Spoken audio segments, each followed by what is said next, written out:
نحمدہ ونصلی علی رسولہ الکریم اما بعد فاعوذ باللہ من الشیطان الرجیم بسم اللہ الرحمن الرحیم۔ سورہ ہود کے آغاز میں اللہ تبارک و تعالیٰ نے اس قرآن کا تعارف کروایا، توحید کی دعوت دی اور رب تعالیٰ کا تعارف، اس کے بعد اس کی قدرت اور انعامات کا ذکر، پھر انسانی نفسیات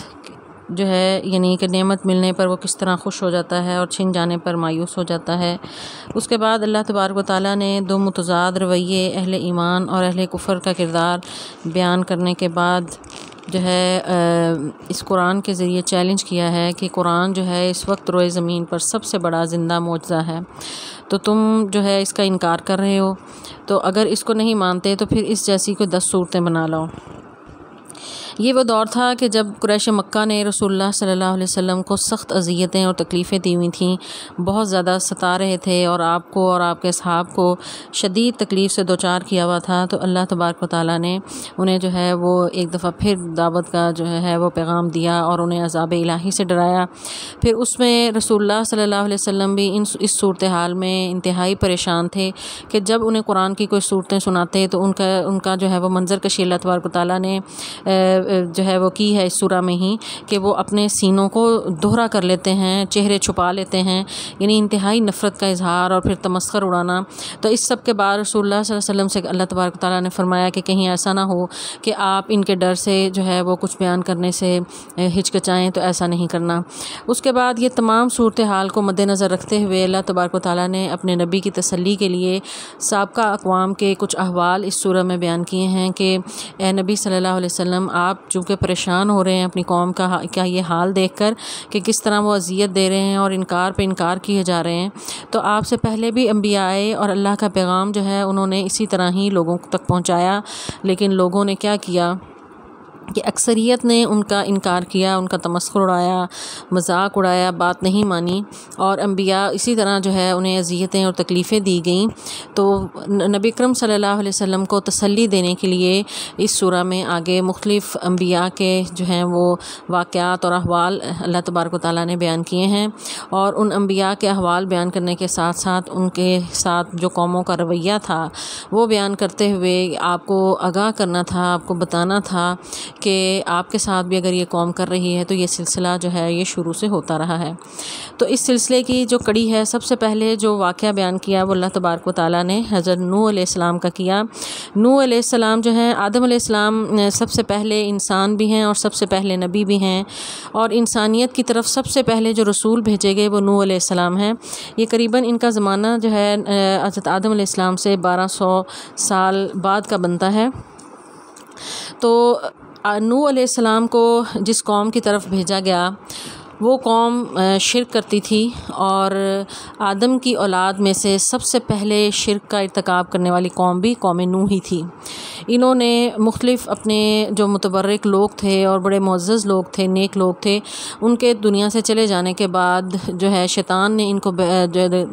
بہکایا اور ان کی مورتیاں انہوں نے بنا لیں اور پھر اس کو پوجنے لگے۔ اس طرح یہ شرک میں مبتلا ہو گئے۔ نوح علیہ السلام کو اللہ تبارک و تعالیٰ نے مبعوث کیا، انہوں نے انہیں شرک سے باز رہنے کی تلقین کی، لیکن انہوں نے بالکل ان کی کوئی بات نہیں مانی۔ بار بار کہنے پر، بار بار نصیحت کرنے پر بھی وہ کسی طرح بھی بات ماننے پر راضی نہیں تھے۔ جس طرح قریش مکہ رسول اللہ صلی اللہ علیہ وسلم کا تمسخر اڑاتے تھے، مذاق اڑاتے تھے، آپ پر نازل کیے ہوئے کلام کو جھٹلاتے تھے، اسی طرح نوح علیہ السلام کی قوم نے بھی نوح علیہ السلام کا تمسخر اڑایا، انہیں غربت کا طعنہ دیا، ان پر جو ایمان لانے والے ساتھی تھے ان کی غربت کا طعنہ دیا۔ اسی طرح ہی نبی اکرم صلی اللہ علیہ وسلم کے اصحاب کے بارے میں بھی قریش مکہ کے جو سردار تھے وہ یہی کہا کرتے تھے کہ یہ کیا غریب اور ہمارے سب سے کمزور ترین طبقہ جو ہے وہ تم پر ایمان لایا ہے، اگر تم اتنے ہی سچے ہو تو پھر تم جو ہے وہ امراء اور سمجھدار لوگ وہ تم پر ایمان کیوں نہیں لائے۔ تو یہی صورتحال نوح علیہ السلام کے ساتھ بھی تھی، تو ان کے سرداروں نے بھی اسی طرح ان کا انکار کیا۔ تو اس کے بعد نوح علیہ السلام جو ہے تقریباً 950 سال، اللہ تعالیٰ قرآن پاک میں فرماتے ہیں کہ 950 سال انہوں نے تبلیغ کی۔ تو اس سے یعنی نوح علیہ السلام کی عمر ظاہر ہے اتنی طویل تھی، تو یعنی اس سے بعض مفسرین یہ کہتے ہیں کہ ان کی 3 نسلیں ایسی تھیں کہ جن سے نوح علیہ السلام جو ہے انہیں ہدایت کی دعوت دی اور انہیں بلایا. یعنی ان کے جو ایوریج عمر جو ہے وہ 300 سال کے قریب تھی. ایک نسل ختم ہوئی، اس کے بعد دوسری نسل آ گئی، پھر تیسری نسل آ گئی. تو 3 نسلوں تک آپ جو ہے وہ توحید کا پیغام دیتے رہے. لیکن ان میں سے بدقسمتی یہ تھی کہ صرف 80 کے قریب لوگ جو ہیں انہوں نے اسلام قبول کیا. پھر اللہ کا عذاب ان پر آیا اور ان پر جو ہے وہ زمین سے بھی پانی پھوٹ نکلا اور آسمان سے بھی اللہ نے پانی برسایا، یہاں تک کہ یہ پورے کے پوری جو ہے وہ نسل انسانی جتنی بھی آدم کی اولاد اس وقت تک موجود تھی سوائے ان مومنین کے جو کشتی میں سوار تھے، سب کے سب غرق ہو گئے. تو یہ تمام قصہ اللہ تبارک و تعالیٰ نے بیان کیا ہے قرآن پاک میں. تو ان آیات میں ہم اس کو دیکھیں گے کہ کس انداز اور کس پیرائے میں اللہ تعالیٰ نے نبی اکرم صلی اللہ علیہ وسلم کو تسلی دی ہے. اعوذ باللہ من الشیطان الرجیم، بسم اللہ الرحمن الرحیم. وَلَقَدْ اور البتہ تحقیق ارسلنا ہم نے بھیجا. رسول کا لفظ بھی اسی سے ہے. رسول کا معنی ہوتا ہے پیغام دے کر بھیجا گیا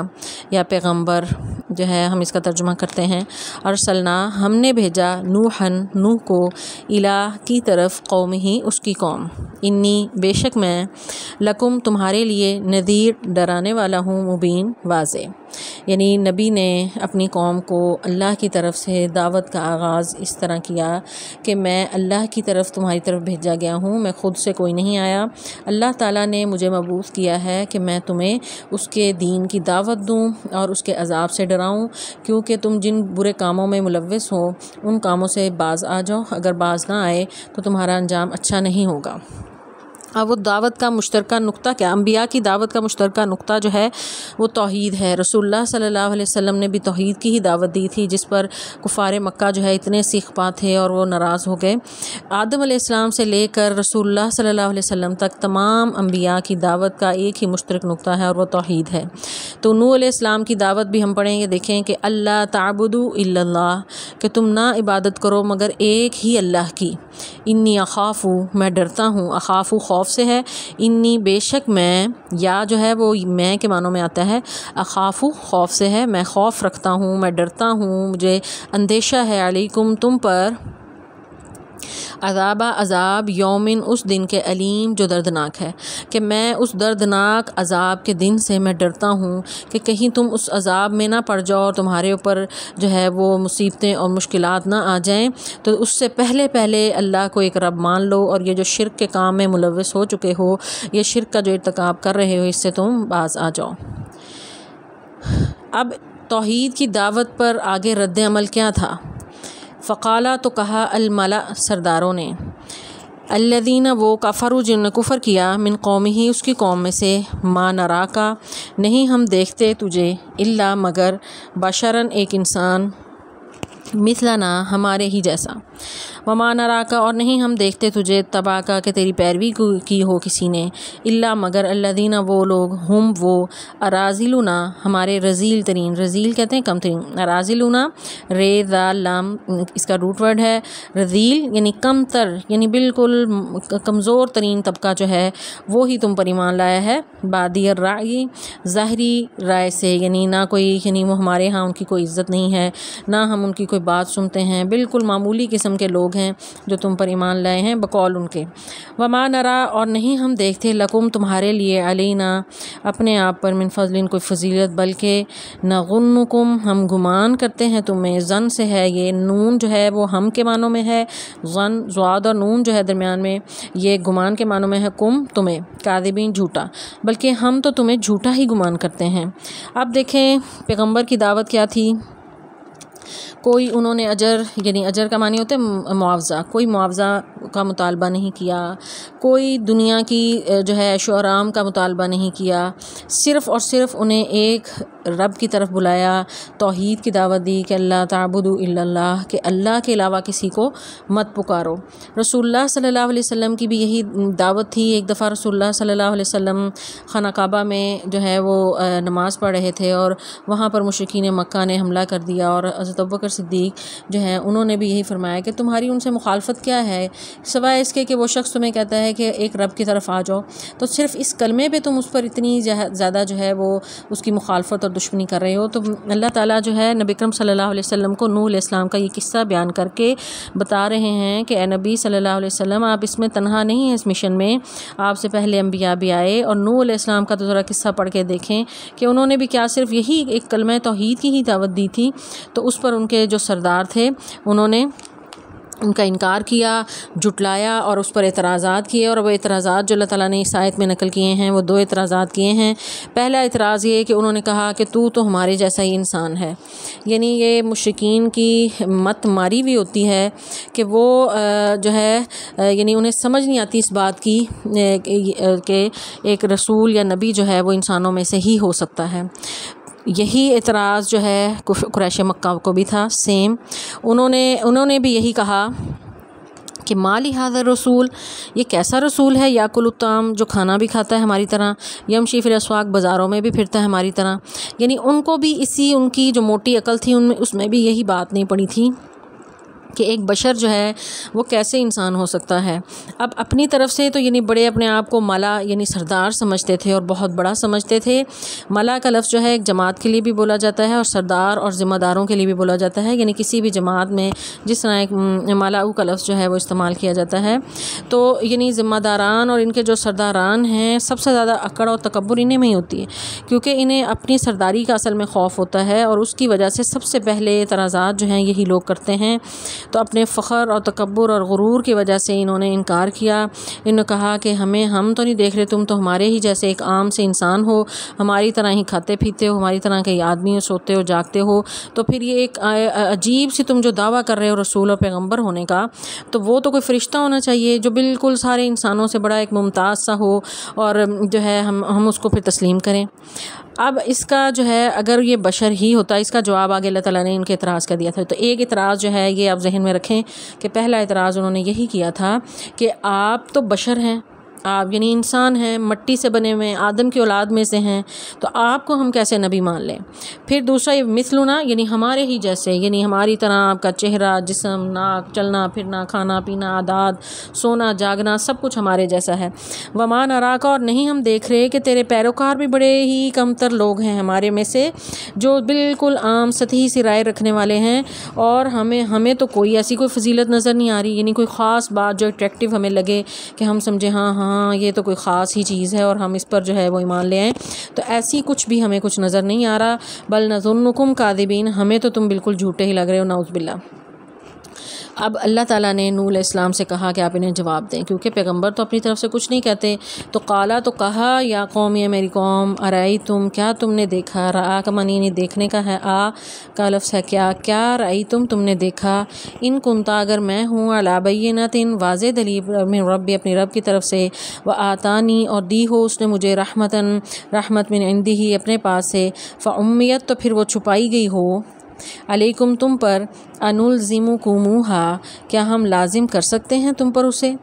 یعنی اللہ تعالیٰ نے رحمت اپنی طرف سے دی تو کیا تم اسے اپنے اوپر جو ہے وہ لازم کر سکتے ہو، وانتم لہا کارہون، تم اس کو ناپسند کرتے ہو۔ اب یعنی اس کا جواب جو انہوں نے یعنی یہ کہا کہ تم ہمارے ہی جیسے انسان ہو، تو اس کا جواب اللہ تعالیٰ نے اس آیت میں دیا ہے کہ رسول یا بشر یا آدمی ہونا تو نبوت اور رسالت کے منافی نہیں ہے، بلکہ غور کرو تو ضروری یہی ہے کہ آدمی کا رسول جو ہے، آدمیوں کا رسول آدمیوں میں سے ہونا چاہیے۔ اگر کوئی فرشتہ ہو وہ تو نہ تھکے گا، نہ سوئے گا، نہ جاگے گا، نہ سوئے گا، نہ کھائے گا، اس کو نہ پیاس لگے گی، نہ بھوک لگے گی، نہ نیند آئے گی، نہ تھکاوٹ ہوگی، تو وہ تو ہر وقت عبادت کرے گا۔ تو رسول تو ہوتا ہے رول ماڈل، تو تم اس فرشتے کا جو ہے اس کو کیسے رول ماڈل بنا سکتے ہو؟ تم تو اس جتنی عبادت نہیں کر سکتے، تم اس کی طرح کا گزر بسر نہیں کر سکتے، تو وہ پھر کیسے تم اس کی پیروی کر سکتے ہو؟ تو یہ ایک انسانی عقل جو ہے اس میں بھی یہی بات آتی ہے کہ جو کسی کا جو رول ماڈل ہوتا ہے، کسی کو جو لیڈ کرتا ہے، وہ انہی میں سے ہونا چاہیے، انہی جیسا ہی ہو، تو بندہ اس کو بات جو ہے وہ زیادہ بہتر سمجھ آتی ہے۔ یہ جیسے آپ ایک عام مثال ہے کہ آپ دیکھیں کہ اگر کوئی آپ کو چائنیز یا کسی افریقی زبان کا بندہ لا کر آپ کا سربراہ بنا دیا جائے اور وہ اپنی زبانیں بولتا رہے، یہ تو ایک یعنی مثال کے طور پر میں بتا رہی ہوں کہ ہے تو وہ بھی انسان اور یہ بھی انسان، لیکن بولی بھی سمجھ نہیں آ رہی، تو وہ اپنی ہی بولیاں بولتا رہے گا، وہ جتنا بھی کھپتا رہے، سمجھاتا رہے، تو اس کی تو قوم کو کچھ سمجھ ہی نہیں آنی، وہ تو صرف اپنی ہی زبان جانتے ہیں، وہ تو اس کی کوئی بات سنیں سمجھیں گے ہی نہیں، تو اس کی تو نصیحت کوئی اثر بھی نہیں کرے گی۔ تو کجا یہ کہ وہ نو ہی اور ہو، یعنی وہ کسی اور ہی نسل سے ہوں، وہ یعنی بنی نوع انسان کی بجائے وہ فرشتہ ہو، تو کیسے تم اس کی پیروی کر سکتے ہو؟ تو یہ یعنی جاہلانہ قسم کے اعتراضات تھے۔ پھر آگے فرمایا وَيَا قَوْمِ، یا میری قوم، لا أَسْأَلُكُم، میں نہیں مانگتا تم سے، علیہ مالًا، کوئی مال۔ اب جو دوسرا اعتراض تھا نا ان کا کہ تمہارے اوپر تو سارے غریب ہی ایمان لائیں، یعنی انہیں غربت کا طعنہ دیا، تو اللہ نے اس پہ کہا کہ میں تو اس مقصد کے لیے آیا ہی نہیں، میرا کام تو واضح و نصیحت ہے، توحید کی دعوت دینا ہے، میں تو تبلیغ کے لیے آیا ہوں، تو مال و دولت کہاں سے آ گئی اندر؟ تو میں نے تو کوئی مال مانگا ہے تم سے، میں نے کوئی معاوضہ مانگا ہے؟ ان اجری الا، نہیں ہے اجری، اجر جو ہے اس کا معنی ہے معاوضہ، ان بے شک اجری میرا معاوضہ، یا میرا، الا مگر، علی اللہ، اللہ کے ذمہ ہے، وما اور نہیں ہوں میں، انا بطارد، ہرگز دور ہٹانے والا، الذین ان لوگوں کو، آمنوا جو ایمان لائے، انہم بے شک وہ، ملاقو سب ملنے والے ہیں، ربہم اپنے رب سے، ولکنی اور لیکن میں، راکم تمہیں دیکھتا ہوں، قوم ایسی قوم، تجہلون جو جہالت کی باتیں کرتے ہوں۔ یعنی رسول اللہ یعنی انہیں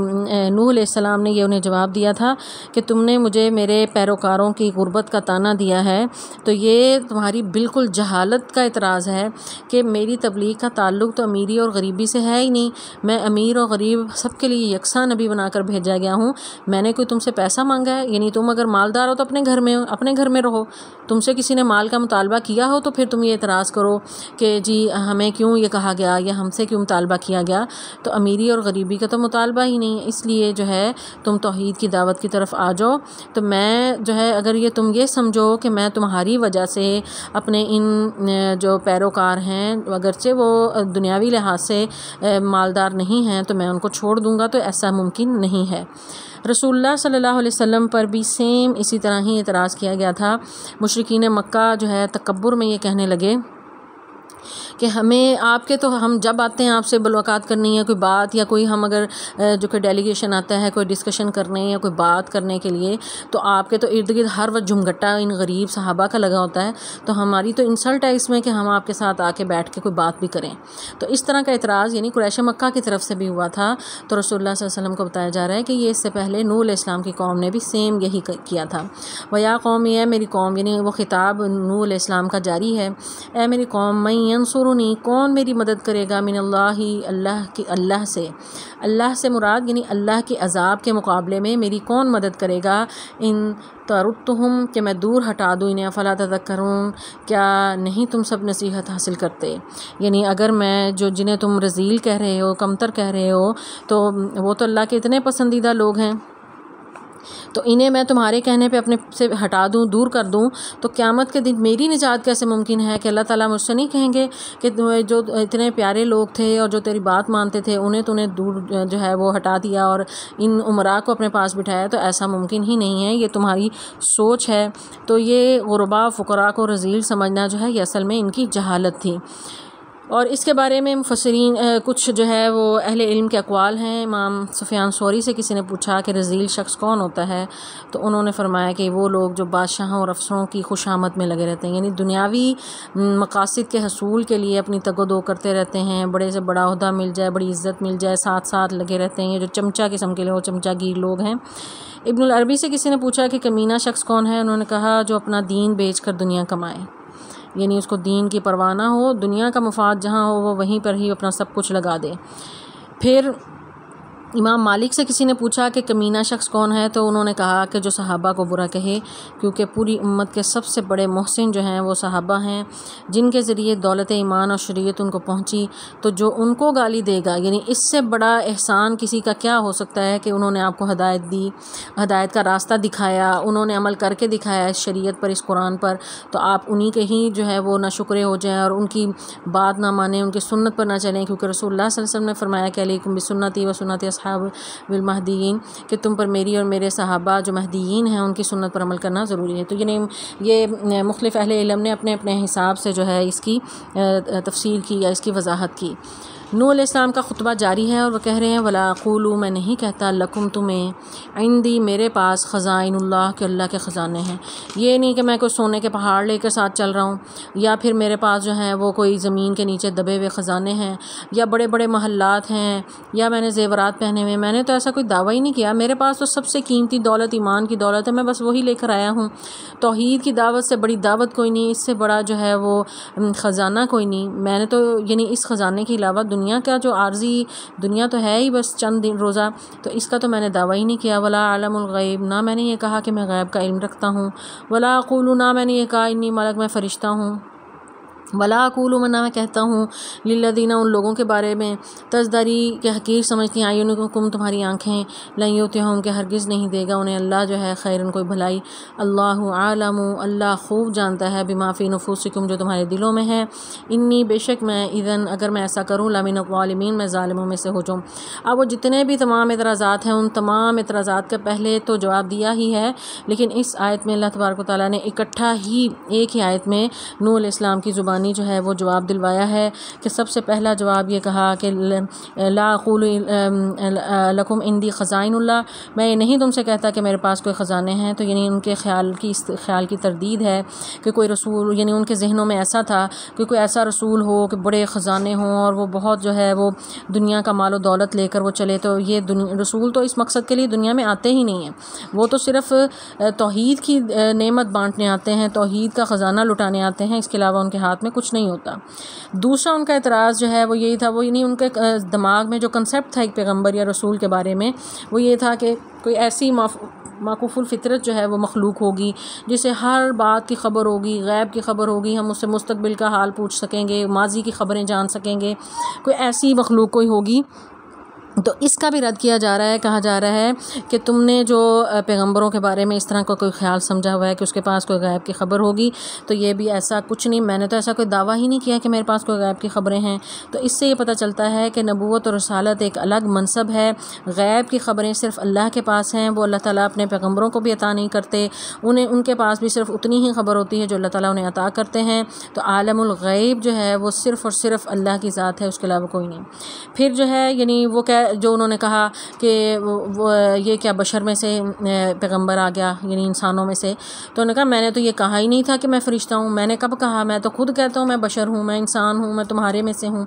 فرشتہ ہونے کا تو میں نے دعویٰ نہیں کی. نہیں, اعتراض تو تب بنتا ہے نا جب کوئی دعویٰ کرے, دعوے کے بدلے میں اعتراض ہوتا ہے. تو ایسے تو کوئی دعوے ہی نہیں ہوئے تھے, نہ میں نے مال و دولت کا دعویٰ کیا, نہ اپنے عالم الغیب ہونے کا دعویٰ کیا, نہ میں نے فرشتہ ہونے کا دعویٰ کیا, نہ میں نے یہ کہا کہ جو میرے ارد گرد غریب لوگ ہیں کہ میں نے انہیں دور کر دوں گا. تو ایسا تو کچھ میں نے کہا ہی نہیں. خام خواہ یہ تمہارے اعتراضات ہیں. میں نے تو ایک سیدھی اور سچی بات کہی ہے کہ تم اللہ کی عبادت کی طرف آ جاؤ, ایک اللہ کو مان لو, بس صرف ایک سیدھا مطالبہ ہے, اس پر ہی تم خام خواہ اعتراض کر رہے ہو. تو اس کے بعد جو ہے انہوں نے کہا کہ اگر میں ایسا کروں ان میں سے کوئی بھی کام تو میں ظالموں میں سے ہو جاؤں گا. تو اس کے بعد ان کا جواب پھر قوم نے کیا اس کا جواب دیا, یعنی اب کوئی جب کہیں مناظرہ ہو رہا ہو اور کوئی ایک فریق ہار رہا ہو اور اس کے پاس دلائل نہ ہوں اور خواہ جھوٹی بات پر کی بنیاد پر وہ بحث کر رہا ہو, تو ایسی بحث کرنے والے جو ہیں ہمیشہ ان کا انجام گفتگو کا کیا ہوتا ہے کہ وہ کہتے ہیں کہ جاؤ ہم نے نہیں تم سے بات کرنی. یعنی یہاں پر بھی وہ شو یہ کرتے ہیں کہ بڑے جو ہیں وہ اوپر ہی ہیں اور وہی جیت رہے ہیں, تو ایسی بات نہیں ہوتی. تو انہوں نے بھی یہ کہا, قالو کہنے لگے, یا نوح اے نوح, قد جادلتنا بے شک تو نے بہت جھگڑا کیا, فاکثرتا بے شک تو نے بہت ہی زیادہ جدالنا ہم سے جھگڑا کیا, فاتنا تو جاؤ پھر لے آؤ, بما تعدونا جس کا تم وعدہ کرتے ہو, ان کنت من الصادقین اگر تم سچے ہو. یعنی اب جب کوئی بات نہیں بنی, کچھ جواب ہی نہیں آیا, کچھ سمجھ ہی نہیں آئی, تو پھر اب یہ کیا کہنے لگے کہ جاؤ جو تم کہتے ہو نا عذاب آ جائے گا, جاؤ لے آؤ, ہمیں کوئی ڈر نہیں ہے. یعنی یہ ان کی بغاوت کی انتہا ہے کہ بغاوت میں وہ کہہ رہے ہیں کہ ہمیں کوئی ڈر نہیں ہے, جاؤ تم پھر جو عذاب کا وعدہ کر رہے ہو نا تو جاؤ وہ لے آؤ. تو قالا تو کہا, انما بے شک صرف یاتیکم بھی اللہ ہی لائے گا اللہ, یعنی اب جو عذاب تم کہہ رہے ہو نا وہ بھی میرے اختیار میں نہیں, وہ جب میرا رب چاہے گا, جس رب کی عبادت کا میں تمہیں کہہ رہا ہوں, تو وہی جب چاہے گا تو تم پر عذاب آئے گا. میں تو وہ اس عذاب کے لانے پر بھی قادر نہیں ہوں. انشاء جب وہ چاہے گا, وما انتم اور نہیں ہو تم بمعجزین اسے عاجز کرنے والے,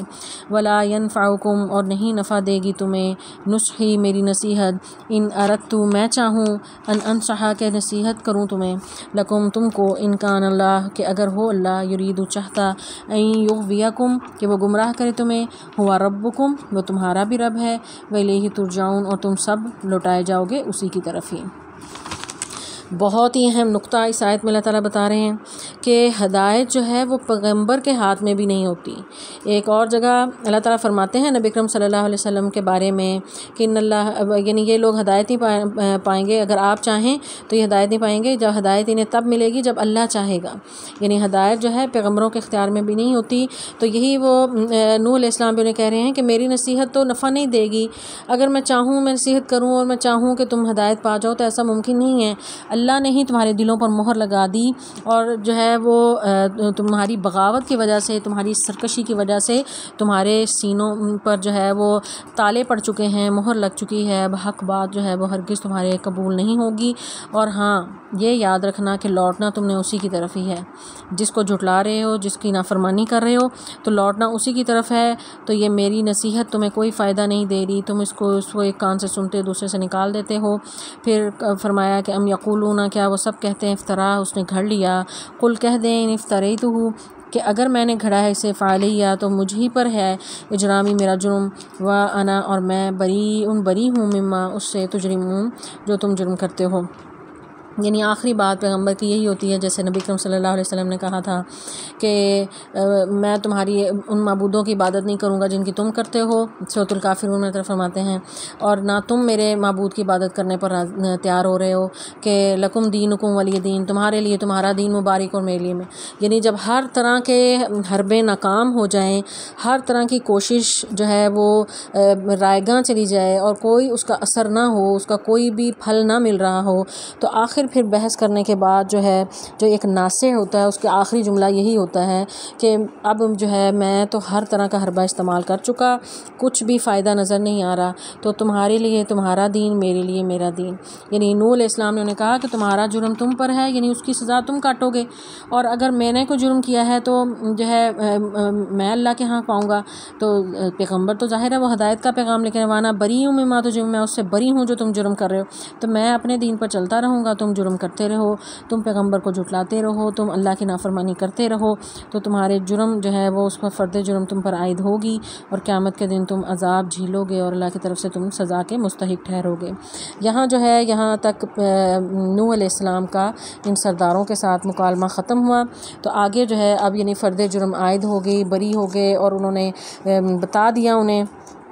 کہ اب جو ہے ہر طرح کی مایوسی ہو گئی، اب یہ کوئی ان پر اثر ہونے والا نہیں۔ یعنی یہ وہ آخری دور ہے کہ جب نوح علیہ السلام اتنا انہیں واضح و نصیحت 950 سال کرتے رہے اور کچھ بھی اثر قبول نہیں ہوا، اور ہر طرح سے جو ہے یہ لوگ مذاق اڑاتے رہے اور مناظروں پر اتر آئے، اور علل اعلان جو ہے وہ اللہ کی جو ہے غضب کو پکار رہے تھے۔ تو پھر جو ہے پیغمبر کی آخری بات یہی تھی کہ تمہارا جرم جو ہے وہ تمہارے لیے ہے، اس کا وبال تم پر ہوگا، اور میں تمہارے تمام قسم کے اعمال سے بری ہوں۔ تو یہاں پر ان کا مناظرہ ختم ہوا۔ تو نیکسٹ جو ہے وہ پھر ہم ان پر جو عذاب ہوا وہ کس طرح ہوا، اور کس طرح اللہ تعالیٰ نے ان پر